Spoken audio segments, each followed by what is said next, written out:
Hi, everyone. I'm Jenny with the People's Power Assembly and the Struggle for Socialism Party, and we are here today as part of the No War on Venezuela League of Action. And before we get started, I just want to remind you that there is food here. There is a restroom if you go out the door to the right. Yep, right behind the stairs. And then there's also another one upstairs if you need. And just to get started, I guess we'll introduce Jesus. So this is Jesús Rodríguez-Espinoza, and he's an expert in international relations, Venezuelan politics, and communication. He served for several years as Consul General of Venezuela in Chicago. Before that, he was part of the foundational editorial team of Afuera.org. He is the founder and editor of the Venezuelan anti-imperialist news outlet Orinoco Tribune. And with that, we will speak to Jesus. Thank you for the invitation, Compass. And thank you for organizing these events, especially under the current circumstances, under the current unprecedented U.S. military deployment in the region. So first, I wanna try to explain the way I see the geopolitical context around this situation.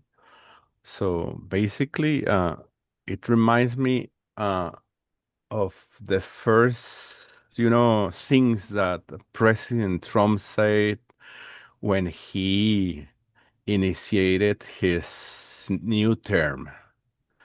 And I remember that when I hear that he was talking about having control of Greenland or annexing Canada or changing the name of the Gulf of Mexico to the Gulf of America, or retaking the Panama Canal, I initially saw that those were crazy statements, usual for, the way Donald Trump behaves. But right now, I see it differently. Especially, after reading and listening to analysts and experts and thinkers talking about how the U.S.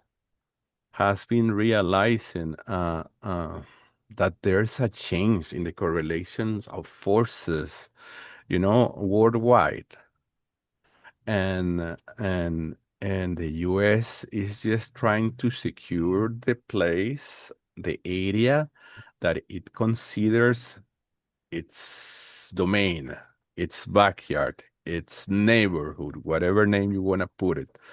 But that's basically what has been happening. And this military deployment in the Caribbean and this stress of military, invasion or attacks against Venezuela are just an expression of that approach, that new way, that new foreign policy approach coming from the U.S. And it's not because President Trump is extremely brilliant or whatever. I mean, those plans has been designed for years by the oligarchy in the U.S., by those who control the U.S., which are the corporations. So they basically want to secure access to natural resources, to markets in this part of the world, because Russia and China has been, and other countries also like India or Turkey or South Africa has been disputing the preeminence and the supremacy of the U.S. that exercised for several decades, especially after the fall of the Soviet Union in the 90s. So that's the general context of this situation that is affecting us, and you know bringing it down to the reality. it takes us to what I just mentioned, which is the natural resources. And the U.S. need to secure within this, global approach, global situation scenario, it needs to secure natural resources from the region. And Venezuela is one of those countries in the region that has happened to have the biggest oil reserve in the world. So, so and oil is strategic for a country like the U.S. And so that's basically the context of what is happening. And I add to that context the element of the bad example between quotations, because Venezuela represents a country that do not submit to U.S. dictates, do not obey what Washington says we should do or not do. And for that reason, it's also important for the U.S. to get rid of countries like Venezuela or Cuba or Nicaragua. So the aggression against Venezuela should be understood, within that, context. And getting rid of Venezuela, for those in the U.S. that are dreaming in doing that, will represent, we signified an escalation against Cuba and Nicaragua and maybe other countries. We are seeing that even Colombia, that his president is not like a socialist, Marxist, whatever, and go a president has been threatened by the U.S. In recent weeks. The president of Mexico, Mexico itself has also been threatened. So that gives you an idea on how things are happening and the risk and the, causes of what is happening. So I believe that it's extremely to talk about those things before going into the details about Venezuela. Another important thing that I believe is important that I say is that whatever you hear about Venezuela being a dictatorship or an authoritarian, and that Maduro is an authoritarian tropical dictator, and human rights are like terrible here in Venezuela. Those things are humongous lies. I mean, I'm not saying that Venezuela is perfect. No country is perfect. But we are far from how the US mainstream media describe us. So it's extremely important that people do not fall into those narratives about us being a rogue nation, a narco state. That's a big lie that they has been trying to sell recently, because the U.S. has been trying to oust uh, Chavismo, the Bolivarian revolution, since Hugo Chavez took office in 2000. We are talking about 25 years of U.S. attempts of trying to promote regime change in Venezuela, and they have not succeeded. Right. Uh, Not because, they have not succeeded because the Bolivarian revolution and Chavismo is not only rooted in the leadership, is something that is real, that goes beyond President Chavez or President Maduro or the current leadership of the Venezuelan government. So for that reason is that the U.S. have not been able to create a regime change here in the country. But anyway, I need to explain to you what is happening in terms of the threat and the recent U.S. deployment and what is happening in the region. And basically, since in August this year, President Trump, the Department of Justice of the U.S., raised the bounty on President Maduro to $25 million to $50 million. So this is a bounty on President Maduro's life or death. I mean, death of or alive. It's a price on his head.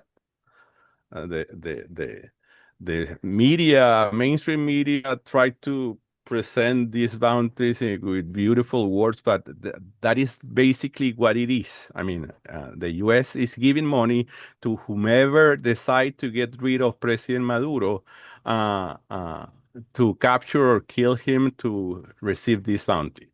And this has been happening. That is not new. I mean, the first bounty on President Maduro was announced by the U.S. in 2019, and it was for $15 million. Then it was raised in January this year to $25 million, and it was yet the Biden administration that did that. And then in August, as I said, that was raised to $50 million. And I'm talking about this because actually this is important because far-right opposition politicians in Venezuela, together with far-right people in the U.S., like Marco Rubio and the crazy Cuban Congress people, and the crazy Cubans, as they call them, has been pushing for several months already to raise the bounty on President Maduro to $100 million, because that's the money that mercenaries like Eric Prince has said publicly that they will need in order to launch a mercenary operation to try to kill President Maduro. So that's why the issue of the bounty is relevant.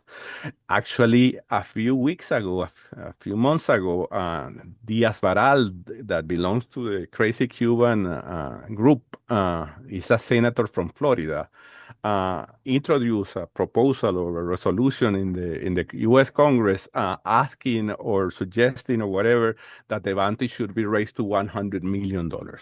So that's to give you an idea of the context. A few days after the bounty on Maduro was raised in August to $50 million, the New York Times leaked, between quotations, this information about President Trump, how do you say that?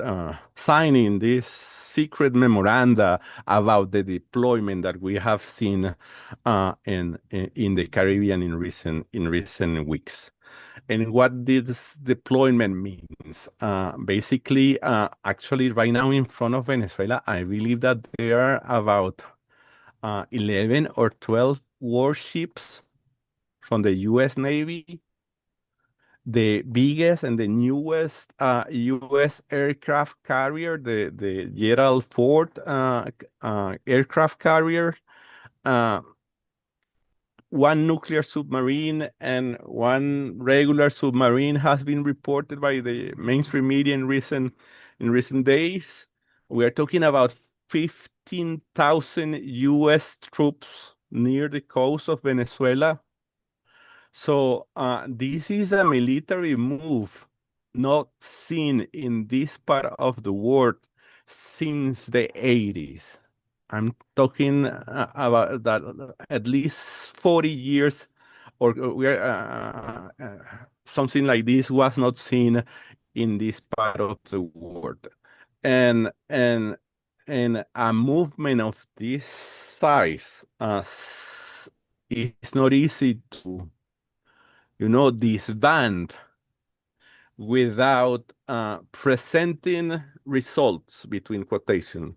So for that reason is that many people around the world, and of course in Venezuela, has been denouncing that this is basically a U.S. regime change operation against President Maduro in Venezuela, against Chavismo in Venezuela, and and and that this threat might become some people are talking about a military invasion, but that at least the numbers that we see right now is not enough. The number of troops is not enough to launch a military invasion against Venezuela. Because, for example, the military invasion against Panama in the 80s required around 30,000 U.S. troops to make that happen. So right now, the U.S. only have half of that amount of troops near Venezuela. So it's going to be hard for the U.S. To do a military invasion with the forces that we currently see. That doesn't mean that the U.S. cannot amass fast more troops near Venezuela. So it's not, we cannot discard the possibility of a military invasion.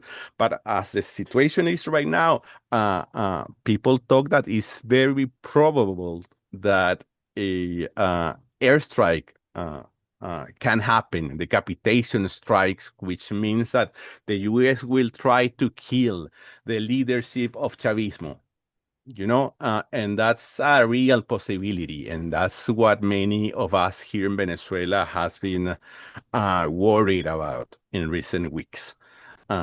So that's basically the context of the military deployment. The argument from the U.S. is that they are in a new war on drugs tirade to try to protect the U.S. people. We all know that that's a big lie, because if the U.S. really want to protect the U.S. people from drugs, they would first uh, uh, get rid of the cartels that operates in the U.S. I'm talking about white people cartels, not Mexicans or Colombian cartels. And the people that move the drug in the U.S. And secondly, they should do real and comprehensive, programs to try to help the U.S. people caught in drug addictions, and try to do a massive program to really try to get U.S. people out of drugs. So that's the reality, and the drug goes to the U.S. because there is the biggest market for drugs out there. So that's why the drugs goes to the U.S. So you are never going to end the drug, crime business going to the source of the the cocaine or other crops that are used to fabricate drugs.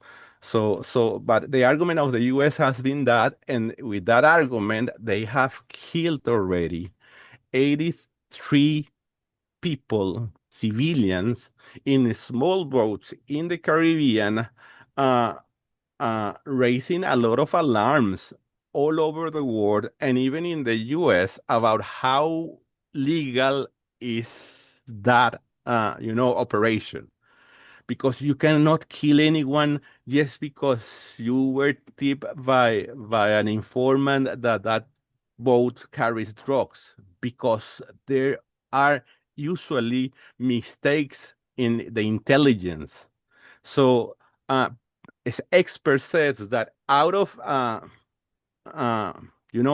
seizures of drugs in the Caribbean using the regular procedures, there is a rate of 25% of mistakes in those, traditional seizures of drugs on boats in the Caribbean.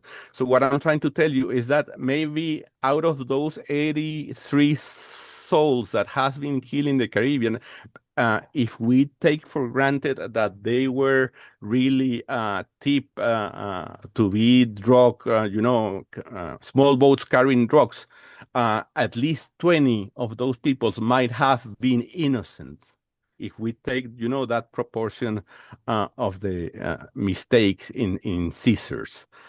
So what I'm trying to tell you is that the operation is a big mistake. It has been criticized, and I'm pretty sure that eventually it will be stopped, and a lot of people are going to be indicted because it's illegal under all the laws that you want to consider.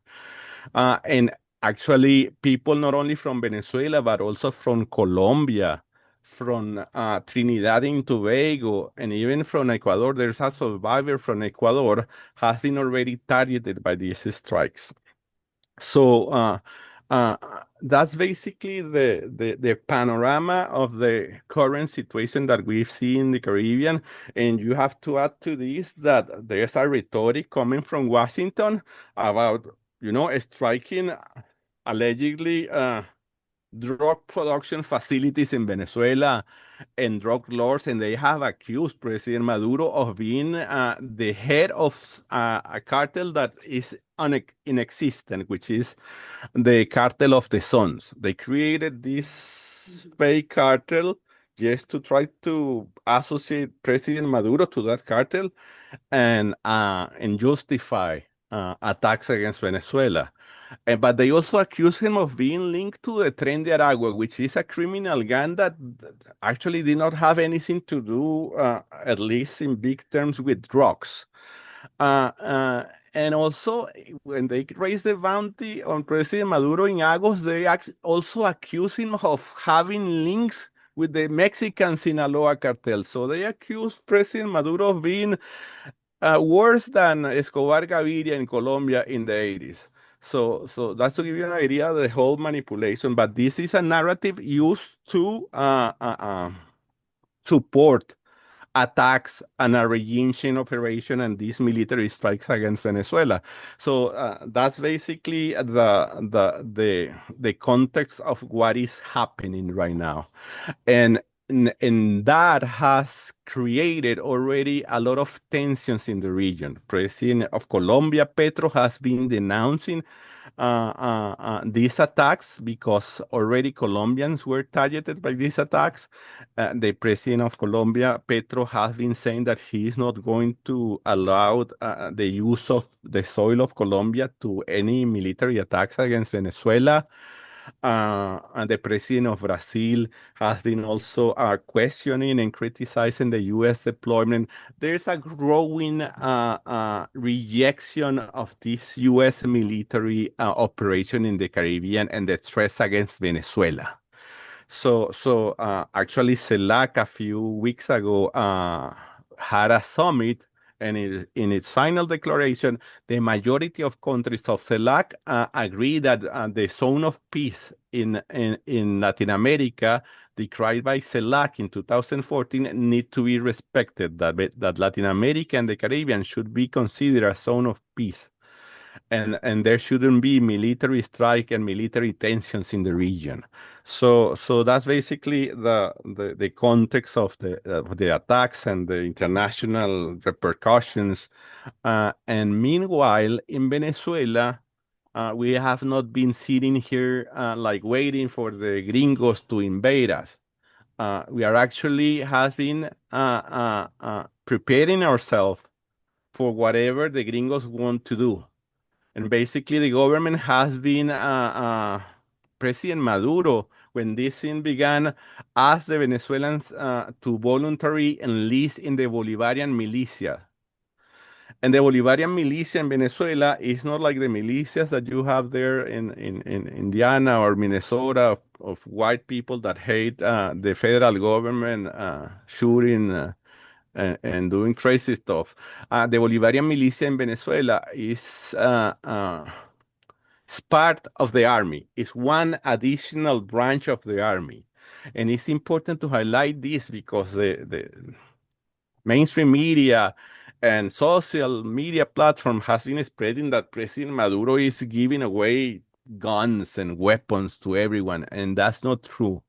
I mean, we have been, since that call, the Bolivarian militia that was already already a big amount of enlisted troops, close to 4.5 million people. When the President Maduro made the call for voluntary enlistment, that number raised, according to Venezuelan figures, to the government figures, to 3 million additional militia people. So we are talking that right now Venezuela should have, according to the figures of the government, about 8 million militia people. Maybe the government is exaggerating. If you ask me, I believe that the real number might be around 6 or 6.5 million people, but that is an incredible number anyway. And that number has always scared the U.S. military because not too many countries have a militia of that size. And with the enlistment of new militia people in parallel, simultaneously, the government and the military announced these exercises, military drills all over the country, and training of these new militia people for fighting with in the training in the use of arms in healthcare in emergency situations, all the training that is needed for situations like this, and that has been done by the government and the institutions of Venezuela in a very responsible way without creating alarm or without, having tanks and things in the street all over. I mean, the whole process has been performed in a very responsible way to avoid creating panic among the population. Actually, they has been asking us to not to get into panic, not to get into fake news, to keep doing our regular stuff without affecting our work or the productive activities that we do. So the way the government has been dealing with this and the military has been amazing. So that's basically what we have been doing. Actually, when the aircraft Gerald Ford arrived a few days ago in the Caribbean, Venezuelan announced the continuation of the relaunching of these military drills with 200,000 troops deployed all over the territory, and that military drill continues because the threat is imminent, it's real.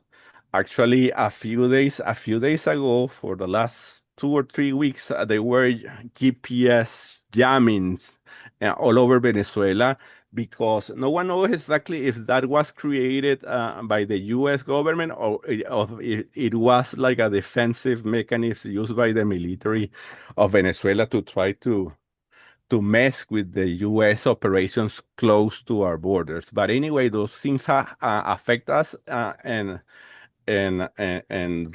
somehow created some sort of tension among Venezuelans because when those things happen, you begin to think that, something bigger might happen eventually, very soon.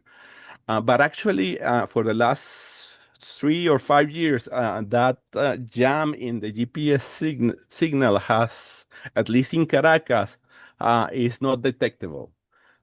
Something that was detectable like 1 or 2 or 3 weeks ago. And what I'm trying to tell you is that the alarm exists there, but we are not in panic.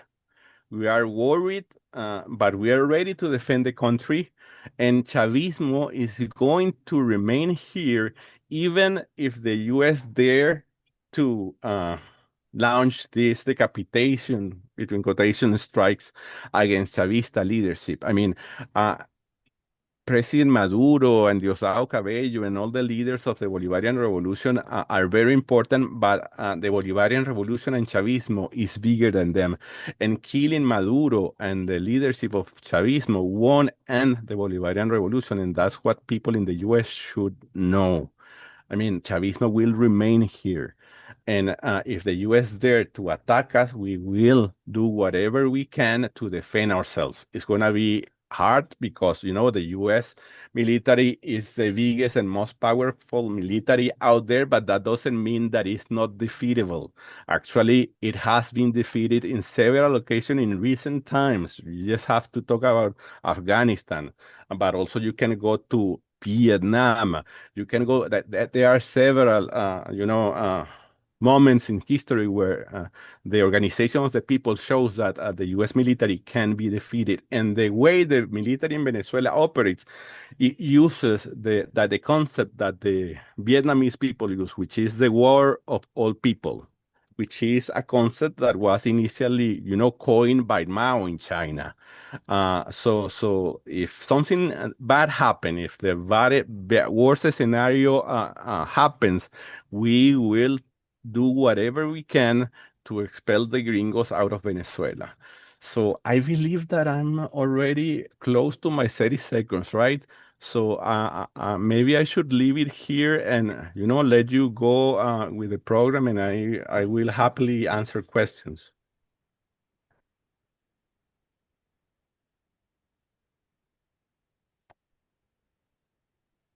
So before we open up the floor to questions and move on to other reports, I just want to say thank you for sharing the political update with us, Jesus, and let you know that we are sending our love to you and the Venezuelan people during this time of a really horrible situation. So thank you so much. All right. Does anyone have questions for Jesus? Yes, Rob. What about Colombia? Yes, I mentioned what President Petro has been doing. His response to the U.S. aggressions has gone beyond of my expectations, if you ask me, and the expectations of many in Venezuela. Actually, he has surprised us by the way he has been resisting and rejecting and criticizing whatever the U.S. has been doing here. But one have to understand that President Petro is a liberal, a progressive guy that is not in the same level of political commitment like person like President Maduro, President Chavez, or President Diaz-Canel in Cuba or Ortega in Nicaragua. It's different, but these recent statements and decisions taken by the Colombian government make us appreciate him better, despite him committing, mistakes from time to time and something that we don't like. He write or say a few things that we don't like in Venezuela, but that's part of his political balancing, operation within Colombia. So, but we respect that. But we have the U.S. have assets in Colombia. Actually, for several decades, we have been talking about at least seven U.S. military bases in Colombia within the concept of the new military bases, because the U.S. has been, reshaping that concept, and maybe they are not fully controlled military bases, those that are in Colombia, but I mean, there are sections of those military bases of Colombia that are in control of U.S. forces. So we have to be aware of that. But President Petro has been saying that he is not going to allow the U.S. to do anything from their territory against Venezuela. But we have Trinidad and Tobago. And that's, yes, actually right now there are U.S. And Trinidad and Tobago military drills happening. And those drills has been threats, are provocations against Venezuela, because Trinidad and Tobago is just like 10 or 12 miles from the coast of Venezuela. It's actually Trinidad and Tobago is a country, an island that should belong to Venezuela, but because of colonialism and those things, that islands ended up in the 19th century or the yes, I believe it was the 19th or the 18th century in the hands of the UK. But it's extremely close to Venezuela, and military deals are happening there, and the Prime Minister of Trinidad and Tobago has been behaving like the employee of the month for the White House, at least in this part of the world, in recent months. So we are worried about Trinidad and Tobago, and also about Guyana, because the Guyanese government has also been very submissive to U.S. policies in recent months and years. In that case. Thank you. Any other questions?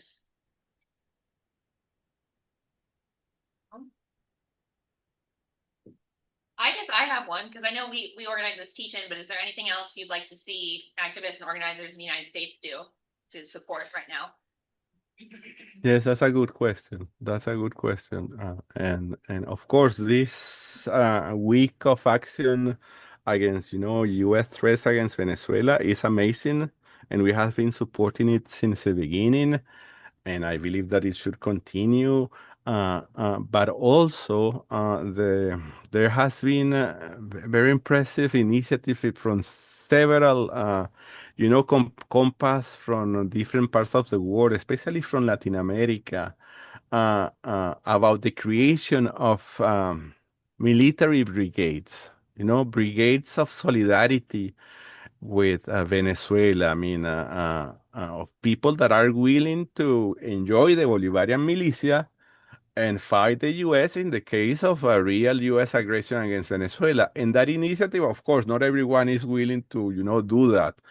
But and we hope that the scenario of full invasion is not going to happen. But But the initiative itself is extremely important because it help us it help raise our spirit here in Venezuela, but also it sends a strong signal against those far right people in the US or Europe or everywhere else, letting them know that Venezuela is not going to be alone and that they also will have to consider that a scenario of solidarity people joining the Venezuelan army, the Venezuelan people to reject a U.S., invasion. So for that reason and that initiative, I believe that is extremely important and should be replicated. I've seen videos of people in Argentina and Uruguay and other countries saying that they are enlisting themselves in the Bolivarian militias and they have launched like campaigns on social media to show that support, that level of support, and those things are important. That doesn't mean that they have to officially enlist in the Bolivarian militia, but it sends a big message to people out there. Like that. Thank you. Um, We have one more question in the back. How do Afro-Venezuelans feel about what is going on with U.S. imperial? I don't hear well. Sorry. Do you want to come up here and talk closer to the speaker? Right? Yeah, just right here. Just talk loud. No, not there. Just I hear you better now. I hear you better. Oh, now. okay. How do Afro-Venezuelans feel about what is going on, and also with the attack on the fishermen in the Gulf of Paria with Afro-Venezuelan descendants who live in Trinidad and Tobago who've spoken out against what is happening? And then there's also this like drumming group that travels around the world that is speaking out against Maduro. Who is influencing them, and what is this whole propaganda against Maduro and using Black people as a tool? I didn't hear about that drumming group, but I will try to look around. There are people from all over the political spectrum in Venezuela that says whatever they want to say about President Maduro, and no one can deal with them. I mean, they are just out there, and they are just basically right wingers that want to have Venezuela to be a U.S. colony, and they will live happily if that happens. That's basically the a general fast analysis of people opposing Chavismo. Of course, there's people that oppose Chavismo. Not all Venezuelans are Chavistas, but the majority of Venezuelans are Chavista, if you ask me. So for that reason, is also that we have been in power for so many years, and the issue of the Afro-Venezuelans is a complicated issue because we don't have that level of segregation similar to the one that you have in the US. When I talk about Venezuelan people, it's all the Venezuelan people. I mean, it's black, it's indigenous, people like me that are mixed. So, I mean, I consider myself a mix of black, white, and indigenous people, and I'm proud of that. And most of our people here in Venezuela feel the same, and we don't have that level of separation between groups. So, but and for that reason, I believe that whatever I said about the feeling of the Venezuelans in face of this situation is very similar, disregarding of the color of the skin of Venezuelans. So that will be my answer. I'm not sure if that's exactly what you were asking, but the issue of those killings in the Gulf of Paria, which separates Venezuela from Trinidad and Tobago, is I already mentioned, those people from Trinidad and Tobago being killed, and also people from Venezuela that lives in that part of the country, and some of them are Afro-Venezuelans, but others are like criollos, like me, and white people, whatever color, and they have been killed also, and the important thing there is that in Trinidad and Tobago, the people on Trinidad and Tobago has been criticizing the behavior of the prime minister of their country that has been supporting these crazy U.S. strikes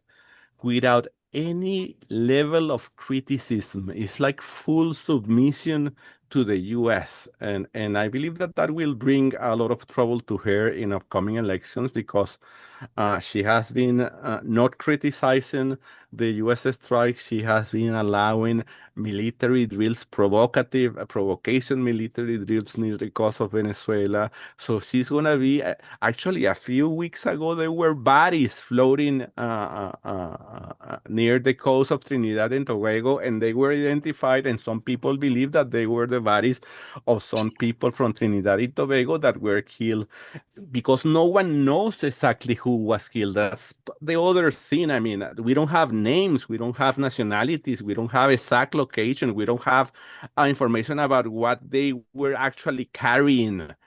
And if it was drugs, what kind of drugs they were carrying, because that's another important thing. I mean, Venezuela has been for years considered a marginal actor in the narco-traffic international criminal business. I mean, first of all, Venezuela do not produce cocaine or any kind of drugs. I mean, Venezuela has been certified by United Nations organization and specialized drug organizations for being a drug crop. How do you say that in English? Drug crops-free country. So we don't have production of drugs in Venezuela. The main producers of drugs, of cocaine, I'm talking about, are Colombia, Bolivia, and Peru. But Venezuela has been pointed to be a marginal actor in the transit of drugs from those countries, mostly to Europe, because that cocaine that comes from Colombia and uses the Venezuelan territory to move drugs to the islands in the Eastern Caribbean are drugs that most of the time end up in Europe. Actually, right now, in the US media, they has begun to talk about this thing because it's a reality. I mean, those drugs that the US has been saying, those boats that the US has been saying that they have been striking because they are carrying drugs to the US, most of those boats, if they were carrying drugs, were drugs that were not, marked to be delivered to the US. Most of the drugs goes to Europe, which is the second biggest market of drugs in the world. So it's important to talk about those things because mainstream media distort the reality. So Venezuela participation in the drug, criminal network is marginal, extremely small, but they are using the excuse of the drugs to promote regime change. Sorry that I diverted a little bit from the question, but I remember that this issue is important. Is that the end of our questions? Later. I'll ask a question later. Next question. Later. Oh, After later. other people. Okay. So I'll move on with the next speakers. Thank you so much, Jesus. Don't read yet. My pleasure. Thank you, Compass, for organizing this. Un abrazo. And please What? read Orinoco Tribune, which is Yes. extremely important. Actually, And Venezuela analysis is another good source of information about Venezuela if you want to be informed about Venezuela in English. actually, I'll do my question now. Okay. You want You want me to hold? Yeah, sure, whatever. I don't actually even have to. I don't. Fine. Just sit it. I'll I don't- hold it for you if this- you'd like. What I really wanted to ask, well, it has to do with the question that was asked before, because I think it's important about what we can do. And what I wanted to do is pass around a sign-up sheet, because part of the thing is the US imperialists are manufacturing consent for this war. That's why the teaching is so important, to hear the truth from Jesus and others directly from Caracas and from Venezuela. Because we have to get the truth out to people in our communities.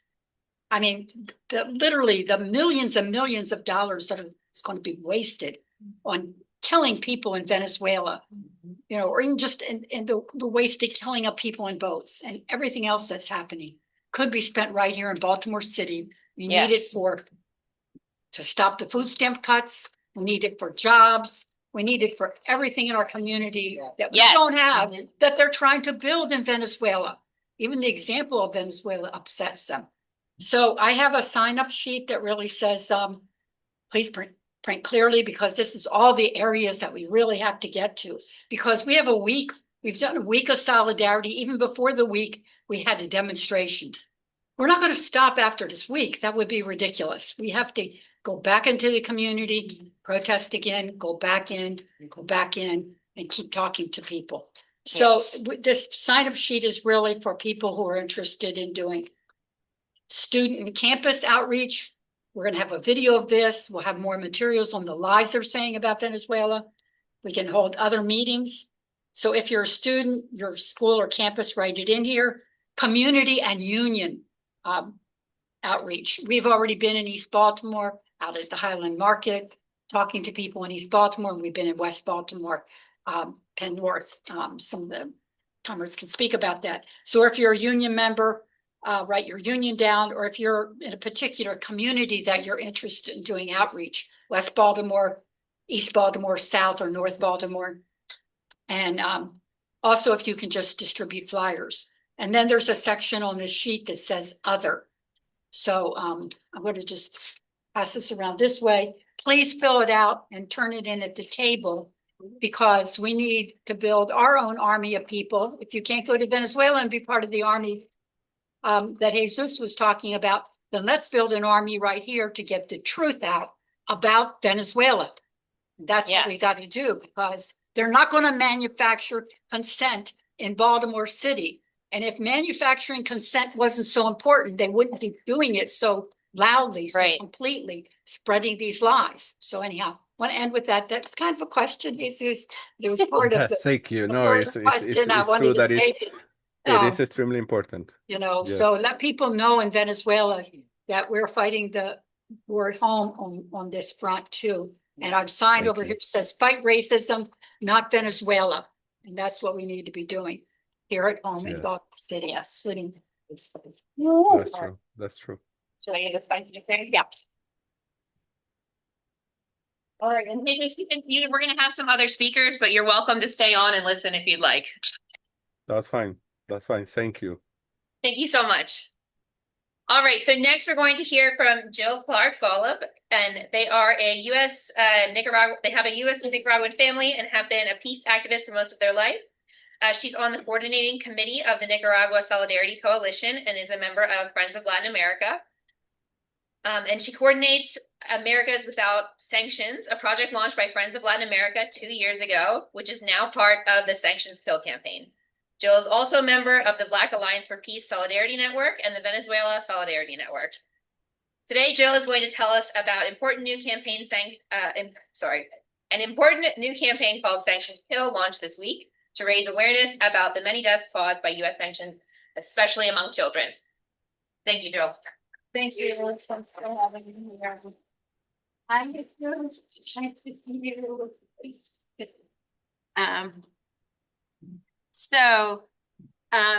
There is a very good article that I think might be coming out in Orinoco Tribune very soon by Roger Harris. And the title is 100 people killed, attacks on Venezuela, 100 people killed at sea and tens of thousands killed by sanctions. So sanctions have been a part of this war on Venezuela for several years now. And as has been reported, it's believed that over 100,000 people have been killed due to sanctions. And so in Sanctions Kill and Americas Without Sanctions, we are trying to draw attention to the biggest study that was ever done on sanctions that was published in The Lancet. It's a very prestigious medical journal, and it was published in August. And this study looked at 152 countries over a 50-year period and found that as many or more people are killed by sanctions around the world every year as from armed conflict. They found that over 560,000 people die annually from the effects of economic coercive measures, which when they're done by the UN, they can be called sanctions, but when they're done without approval from the UN, they're called unilateral coercive measures. But even some UN measures have been known to cause these harms. So in sanctions kill, we prefer the term economic coercive measures. And here's the US is responsible for most of the sanctions that cause those deaths. And UN sanctions have been corrected somewhat and are not as closely correlated with deaths. And weapons embargoes, like we would all like to see on Israel, for example, are not associated with excess deaths, but it is primarily the US or US-led sanctions that cause deaths. And a majority of those deaths are on children under 5. So not just children, children under 5. So we have launched a campaign which we're inviting health workers all across the US to sign on to. And I have a flyer here I hope people will pick up that gives you a QR code so that you can read the letter. And if you know any health workers, please share it with them. If you are a health worker, we're accepting all kinds of health workers, and including mental health workers and public health workers. So the idea is to collect a lot of signatures over the next 2 to 3 months. Then we're going to have constituents send the letter to their members of Congress, and we'll have some other activities in Congress. But just about 10 days from now, 10, 12 days from now, we're going to have a webinar on this subject, and this is under Americans Without Sanctions. Americans Without Sanctions is trying to end sanctions on Cuba, Nicaragua, and Venezuela, and show how those are the countries that respect human rights, and the US is violating human rights with their sanctions. And as we did last year, we're also going to have Palestine represented. And so we'll be talking about the effects of, that webinar is called Blockades and Coercive Measures, Stop the War on Children. So we're gonna talk about how even when bombs are not falling, children's health and well-being and very lives are suffering because of blockade of Gaza, because of restrictions on the West Bank. So please take this and register for that. And I'd just like to tell you really quickly some of the ways that why children are the ones that die the most from sanctions. First of all, sanctions prevent countries from maintaining their water systems. So waterborne illnesses are on the rise, diarrhea becomes more common, and that's deadly for small children. Second, babies that gestate in a country under sanctions on average are below normal birth weight because sanctions causes increases in poverty and reduction in government services. So women and children feel that first. Sanctions increase hunger and malnutrition, and sanctions prevent children from getting treatment they need. Childhood leukemia is very treatable, but without access to medicines that need to be imported, it can be deadly. And also organ transplants. There are studies on all of these points I'm mentioning to you, multiple studies that have proven this, but the big study shows that it's all true. And also when there are natural disasters because of overcompliance with sanctions, supposedly they have humanitarian exceptions, but they never worked. You can't, like in Syria, when there was an earthquake a couple of years ago, they couldn't get humanitarian supplies into Syria. So please help us support this campaign, and we need people who are social media activists to help us with this campaign as well. So please take this and let me know if you can help out with the campaign. And I don't know if you want me to do questions or. I think we have a bunch of speakers, so we're Yeah, gonna just keep okay. rolling. All right, thanks everyone. Abrazo, Jill. All right, next we'll hear from Carrington, who will be representing the People's Power Assembly. Good evening, sisters, brothers, and siblings. I just have a couple brief points on the Afro-Venezuelan situation, both historically and then also in the modern day. So the story of Afro-Venezuelans is actually integral to the history of Venezuela itself. You have figures like Jose Leonardo Chirino, who led a slave rebellion against the Spanish, known as the Coro Rebellion. Afro-Venezuelans actually celebrate May 10th, which was the launch of the Coro Rebellion, as the day to celebrate Afro-Venezuelans. The Coro Rebellion happened in 1795. You also have figures like Juana Ramirez and Pedro Camejo. Juana Ramirez was a freedom fighter and leader of an all-woman fighting unit, specifically an artillery unit, in the Venezuelan War for Independence in 1813. And Pedro Camejo was a military officer for the Venezuelan Independence Army during the War of Independence. His nickname was the First Black, simply, and obviously it was in Spanish, but it was because he was always the first to make contact with the Spanish military in engagements, leading his men from the front. Also, like our speaker Jesus talked about, a lot of what's going on, the U.S. imperialism, the want to make Venezuela a colony, is due to that white supremacist ideology. How he talks about, the far right. It's these people that hold the ideas that Venezuela as a big plantation is what they want, because they see it as a place to put indigenous populations and colored populations of color under the boot of imperialism. Chavez has this quote where he says, "Hate against me has a lot to do with racism because of my big mouth and curly hair. And I'm so proud to have this mouth and this hair because it's African." And it shows the connection between people of the Black diaspora within Latin America and Africa. I love that quote.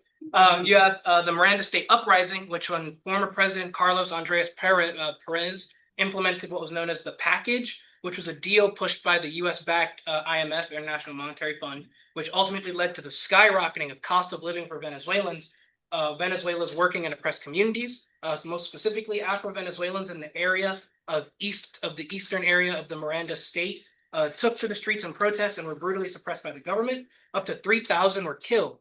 This was an early spark for the Bolivarian Revolution led by Chavez. And Chavez, in his letter to Africa, says, "I won't tire of repeating that we are one people. We are obliged to find one another, going beyond formality and discourse, in the same feeling of our unity.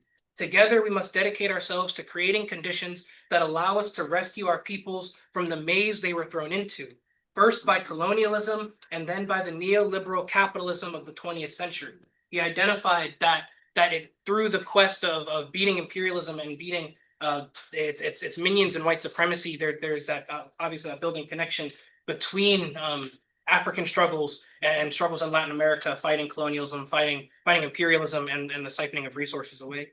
As the association of the revolution, of the Bolivarian Revolution, is seen so tied with Blackness in the country. A grim example of this is the lynching of Orlando Figuera, who was a 21-year-old grocery store worker who in 2017 found himself in the middle of opposition protests against the Bolivarian government, the Bolivarian Revolutionary Government. It cost him his life when protesters saw him leaving work and shouted, "Hey, black guy, you look like a Chavista. Are you a Chavista? You'll see what happens to Chavistas." Given the long line of Afro-Venezuelan history fighting for the independence against Spanish colonialism, against U.S. imperialism, the very sight of Blackness is seen as something revolutionary, is seen as something combative to the face of white supremacy. And one point that Jesus said that mirrors this quote here, where he talks about the Bolivarian Revolution will live past Maduro, live past these leadership figures, because they're fighting for something so much more. And this quote by Afro-Venezuelan activist Mariela Machado, where she talks about why Afro-Venezuelans support the Bolivarian Revolution and why they support Maduro, is, "We are clear that we voted for Nicolas Maduro. We elected him so that he could continue the policies of Hugo Chavez. He must deepen the policies around the communes and communal power, because the people will save the people. The rights of women have been recognized, which is key, but it's not just that. I am Black and poor, and I will never be a slave again, because I have lived a process of profound liberation where I say whatever I feel, like I'm doing right now. There is no way we will return to the past." And that is the dedication that I think Jesus was talking about, fighting it really is this fight of they will not return to slavery, they will not return to bondage. It's progress or death, as we see both here in Venezuela, here in the U.S., here in Haiti, Palestine, everywhere fighting. That's it. Thank you, Carrington. I really love those quotes. Thank you. All right, next we're going to hear from Alec. He's representing the Struggle for Socialism Party and the publication Struggle a Lucha.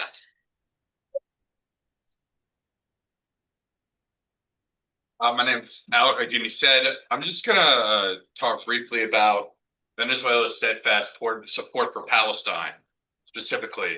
And I'm going to sort of start in the current, ever since the escalation of the genocide of Palestine on October 7, 2023, Venezuela has been one of the leaders in standing with the people of Palestine.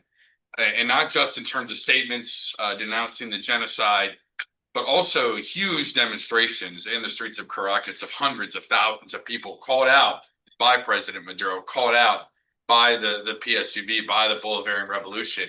And so they have been steadfast in this period, but their support goes back a long time. And I just have a couple of quotes from Chavez and then Maduro. And with Chavez, I want to focus particularly just a couple of facts that after Israel invaded Lebanon in 2006, Chavez expelled the Israeli ambassador in Venezuela. And after Israel was pushed out and left, he briefly let them back in until 2009. Israel goes into Gaza. Chavez, I try to be nice. Y'all can't behave yourselves. Kicked them out again. And since 2009, Venezuela has not had diplomatic ties with genocidal Israel, because that is what solidarity looks like. So in 2011, Chavez wrote a letter to the UN, and I want to read these quotes from it because not only is it just beautifully pro-Palestine, but he distinguishes Judaism from Zionism in a way that I think is really helpful. And for people who can, I'm an anti-Zionist Jew myself. So I'm just going to read these quotes. Let me be clear. It is one thing to reject anti-Semitism and quite another to passively accept the Zionist barbarity of imposing an apartheid regime on the Palestinian people. From an ethical standpoint, whoever rejects the former must also condemn the latter. Let me make a necessary digression. It is abusive to conflate Zionism with Judaism. Many Jewish intellectuals, including Albert Einstein and Erich Fromm, have reminded us of this over time. And today, more and more conscious citizens, even with Israel, openly oppose Zionism and its terrorist criminal practices. Despite what Israel and the U.S. want the world to believe through global media monopolies, what has happened and what continues to happen in Palestine is not a religious conflict. It is a political conflict with colonial and imperialist roots. It is not ancient, it is modern. It did not begin in the Middle East, it began in Europe. And so you can see Chavez lays this history out. And this was sent to the UN. I mean, this was essentially the coming out of saying the Bolivarian Revolution. We stand against all forms of hatred and oppression, and that means we stand against Zionism too. And so then I have some quotes from Maduro too. So that was in 2011. So then Chavez passes away. Maduro is elected in 2013, and I remember this personally. There was this attempt in 2013. They attacked Maduro. They've attacked Maduro from so many different angles at this point. And the thing is, to attack Maduro, to attack Chavez, is to attack the Venezuelan people.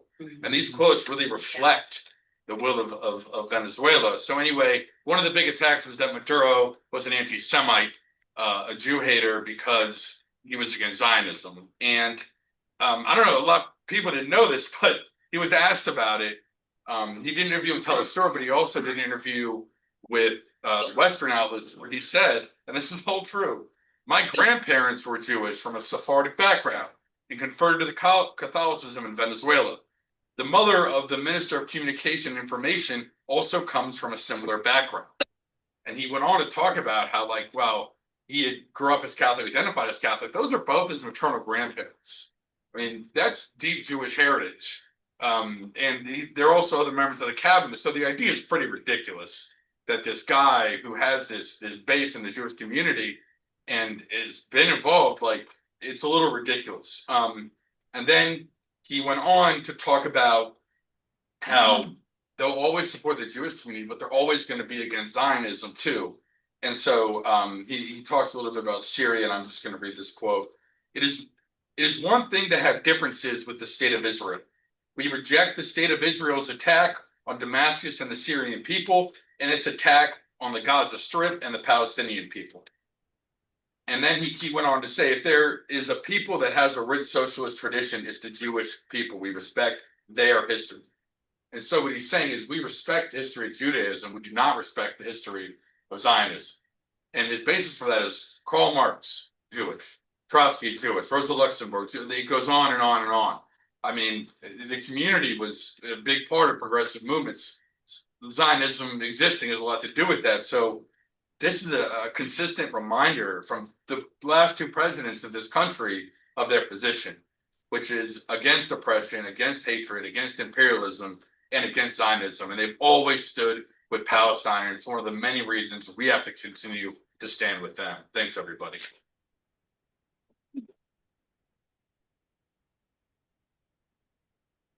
All right, next we're going to hear from Cindy with the Communist Party in Baltimore.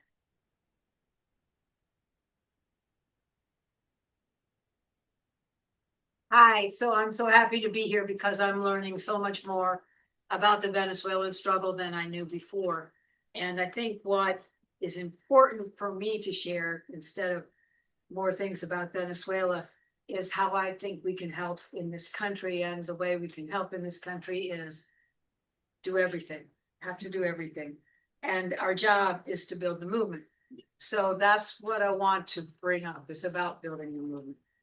So the first thing that I want to talk about is this Target campaign, because this is a faith-based campaign. This is brought about by Jamal Bryant, and it has had a huge effect on the bottom line of Target, 33% loss in their sales, and the CEO had to step down.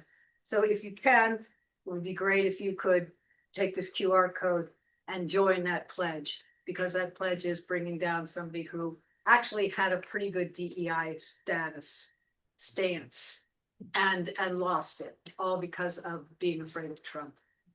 The next is that I want to talk about this Baltimore Rapid Response that we've been working with to develop all kinds of things: Immigrant Rights Collective, the Eyes on ICE, the Eyes on ICE, particularly using 3 prongs: mutual aid, community patrols, and court assistance, and how necessary it is that we continue that work. The No King's Day has brought out people like numbers wide, nothing like it, but it clearly needs added to it an international perspective. And that's what we have to bring every time there's a No King's Day. We have to bring an international perspective to it and analysis. So as Jesus said, I would like to talk about our successes, because there have been great successes. And I have to go all the way back to last November, because it was such a great success when a local coalition fought against Question H, which wanted to reduce the number of city council people from 14 to 8, and would have severely restricted the ability of each council person to work for us. Made absolutely no sense, but it was what David Smith wanted, because he can buy off 8 people easier than he can buy off 14 people. So we won, because we stood at the polls, because we were a coalition that just walked up to people and said, "Do you really want to have less access to your council person?" They're like, no, I don't. And we won that one. So then again, as far as winning goes, we communists have actually been running people in elections recently, and we have several celebrated wins. One is in Bangor, Maine, where Daniel Carson became a city councilor, and his quote was, after winning, "My campaign understands that collective bargaining is an essential feature of a truly democratic society." He was actually asked to run as a communist, knowing he was a communist, by union, because of the right threat to that city council seat. We have to center Palestinian liberation in our work, and we are getting ready to do that in the General Assembly in 2026. So there are more, but 6 main points, 5, 6. First of all, of course, break the bombs, which is Israel financing its genocide based on Israel bonds that the state can invest in, and the state retirement and pension system has more than 70 billion in these bonds. Next is Not on Our Dime, where we need to take away the nonprofit status from people who are helping the Israeli occupation of Palestine and the settler occupation. Next would be the supporting campus free speech because of the incredible draconian measures that have been taken on students, that have been taken against students. And too many of the legislators have no idea what's going on.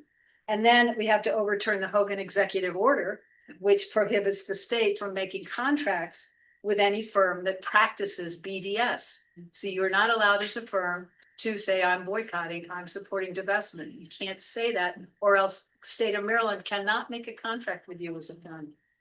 And also we have to get rid of this, any adoption, any state, but here also, of the IHRA definition, which makes anti-Semitism be defined as anti-Zionism or criticism of Israel. Thirdly, we have a representative, Kwasi Mfumi, who just goes out and lies about all of us in the Peace and Justice Committee, all out there in public. So he's asked by Medea Benjamin about what is he going to do about the Palestinian situation and stopping not just the big time bombing of Israel, but the aggressions, the incredible aggressions that continue. And he said, my constituents are not concerned about Israel and Gaza. And then, thank you, that's what I thought. And then he went on Tom Hall show and he said that he really was concerned because the peace, no, he didn't say that, the break the bonds people, block the bombs, excuse me, I got confused. Block the bombs people won't sit down with me. It's really sad, Tom. Maybe by the next time I see you, that will be different. Well, of course, that's a total lie. All we ever try to do is talk to the man in multiple organizations. So, of course, now we're trying again, and he's still ghosting us. So this has to come out. This has to be news. We want to be on the Tom Hall show. These are things that must happen. And, of course, we have a Cuba coalition in Baltimore, and that Cuba coalition is trying to end the blockade. And we also have representatives of Nicaragua Solidarity in Baltimore, and we work on ending the Monroe Doctrine and creating a new partnership with the Americas, and we work with, obviously, Americas Without Sanctions to do that. And then another success, the Starbucks strike. The Starbucks strike is started on the Red Cup Day, November 13th. It's going to be huge. And anytime we can just, 2 or 3 of us go to a non-unionized store, which 32nd and St. Paul is one, and we can, third. Anyway, go there and just speak to people that are trying to go in and tell them either don't go in now or don't go in ever again, take the pledge, things like that. And of course, we have to learn also. So there's a book club. That book club is currently studying Lenin's What Is to Be Done and all types of education. This and all other types of education help us deepen and feel better about our hard struggle. So thanks for what we're doing.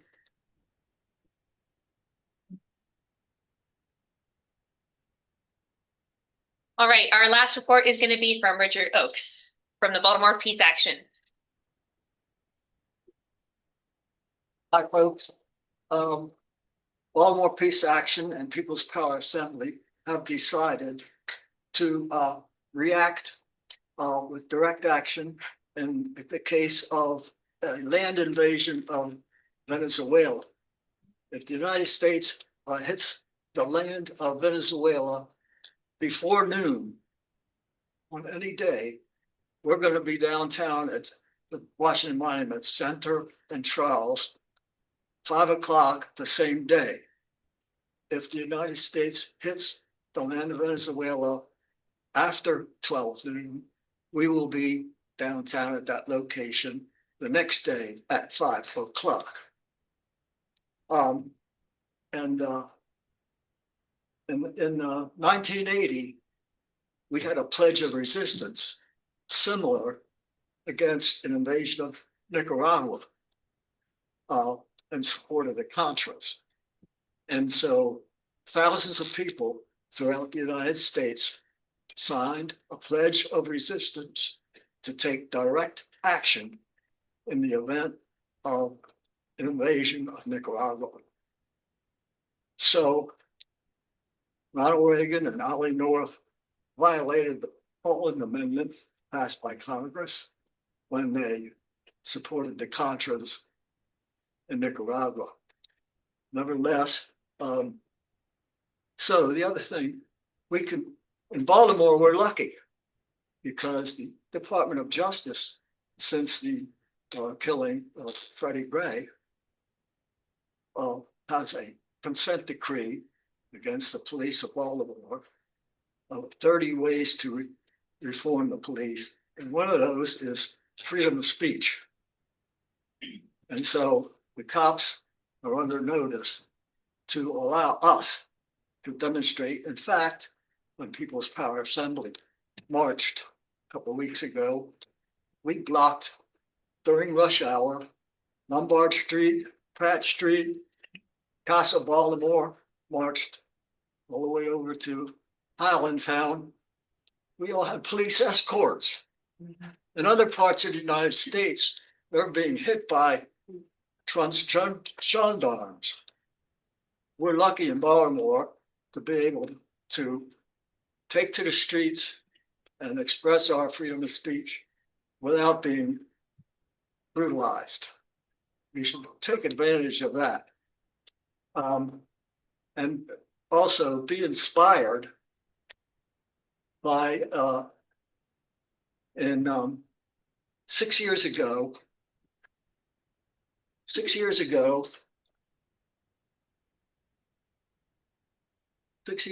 the military attaché in Washington, D.C. of Venezuela was occupied by right-wingers, right-wing Venezuelans, and the consulate in New York City was occupied by the same people.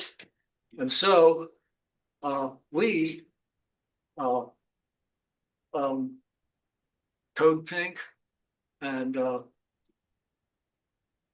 Margaret Flowers from Baltimore, Kevin Zeese from Baltimore, started the Venezuelan Protection and Collective, and People's Power Assembly was involved. And so we went into the embassy, Venezuelan embassy, to protect it from the right wingers who had a fake government, quote unquote, and prevented them from taking over the embassy in Washington, D.C. And we stayed in there for 31 days. And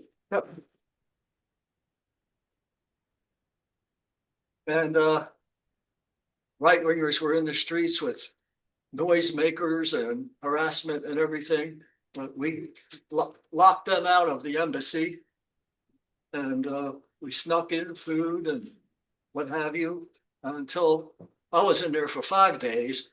But when I went out to get some food, I couldn't get back in because the cops were locking people out at that time. And then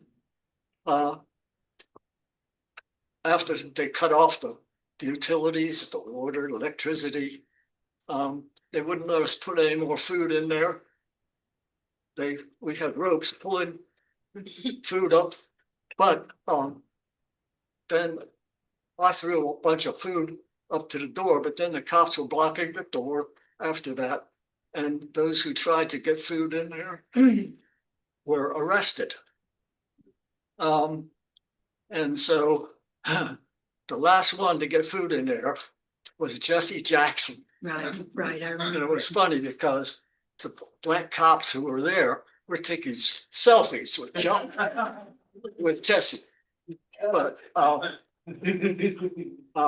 anyway, so finally, after 31 days, they said, you got to get out. So people went out. There were a couple dozen people in there, except for 4 people. Kevin Zeese, the late Kevin Zeese from Popular Resistance in Baltimore, and Margaret Flowers, Adrian, and Dave, whatever, not his name. 4 people refused to leave. They were arrested. They were put on trial. The cops closed the embassy, and the cops would not let the right wingers or anyone back in. So it was a success. Briefly, since then, a Venezuelan diplomat by the name of Alex Saab was in Iran making international trade. And on the way back to the States, the plane stopped at Cape Verde Island in the middle of the Atlantic Ocean for gas, for fuel. And then he was kidnapped at the behest of the US by the Cape Verde authorities and held in prison away from his wife and family for a year, I guess. And then finally he was extradited back to the States, put in jail in Miami for another year or more, just for trying to make international trade. Finally, he was released, but we went to the Cape Verde embassy in DC several times, protested while this was happening. And so then we also went to the UK embassy in DC with giant banner, 10 feet by 10 feet, that said, UK stole Venezuelan gold. Venezuela has a couple $2 billion worth of gold in the Bank of England, and it was frozen. It's still frozen. So we demonstrated at the embassy several times, but so the point is, take inspiration from these struggles, some of which are successful, some aren't, but we got to keep fighting.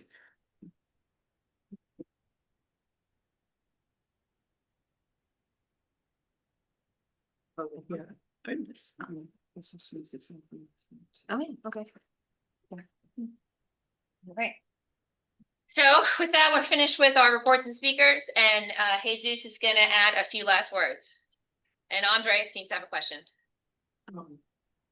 It's not a question, it's just a follow-up to Cindy's report about Come on this side so you can be seen on the camera.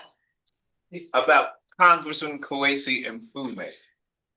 Shortly after the Israeli war began in 2023 on Palestine, students at Morgan State University, a historically Black college and university, they held a demonstration there. And they raised many points. Turns out Kwesi and Fume is the head of the board of trustees of Morgan's, basically president, not the president, head of the board of trustees of Morgan State University. And the students in their speeches in the rally stated that Kwesi and Fume is not standing up for the Palestinian reason. One reason, he has 3 companies. All 3 of those companies have business dealings with the government of Israel. Also speaking at that rally was Rafiki from the All African People's Revolutionary Party. So all our pleas, if you ever talk to Kwesi about not supporting Israel, just know he'll lie through his teeth, because every word that he hears is going to fall on deaf ears. Thank you. Can somebody get the names of his companies so we can boycott them? Sure, we can do that. We can talk to Andre afterwards. All right, so with that, we'll hear a little bit from Jesus. The last word. Last word. That's fine. Also, I just want to thank you for the invitation and for the solidarity with the Venezuelan people. And I believe that all the proposals and initiatives that you have mentioned are important to strengthen that solidarity and to somehow kill the lies about Venezuela, because there are too many lies out there about Venezuela, about Venezuelans. In recent months, we have seen all these lies of Venezuelan migrants in the U.S., and that has created these terrible situations that we have denounced. So I mean, the magnitude of the lies have gone even to say that Venezuela is sending fentanyl to the U.S., for example. and which is an enormous lie because there's no fentanyl healing. We don't have anything to do with fentanyl. But as part of this crazy Trump way of, leading between quotations, you find like too much fake news and too much wrong information about Venezuela and Venezuelans. So I just invite you to try to find alternative also ways of, receiving information because mainstream media does not help with that. Un abrazo, compa, and thank you for the invitation. And please follow the work that we do. Un abrazo. Thank you. Thank you, everybody. We're gonna. Hold on. What were you saying, Shane? Oh, yeah. Thank you, Jesus. Thank you. We're Abrazo. everything.